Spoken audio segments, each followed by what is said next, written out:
Enric Larreula, filòleg, escriptor. Mireu, quan una persona que viu aquí, que és d'aquí, i us parla en castellà, vosaltres li responeu en castellà, és com si desconfiéssiu profundament d'aquesta persona. En principi és com si no creguéssiu que us pot entendre.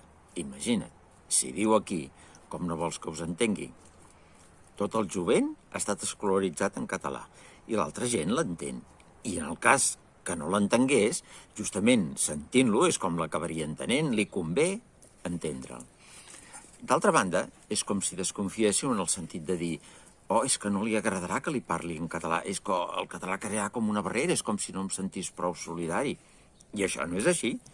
La bona gent que viu aquí no té cap problema perquè nosaltres parlem en català i el català existeixi com a llengua a Catalunya. Només faltaria. Per tant, no hi ha cap problema per utilitzar el català amb ella.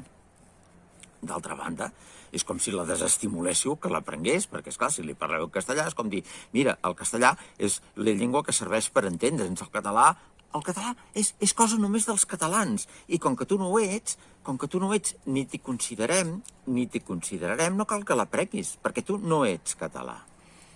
O, encara pitjor, és com dir-li, mira, per ser català no cal parlar el català, veus? No cal ni que t'esforcis, ni que l'aprenguis, ni jo mateix el puc canviar.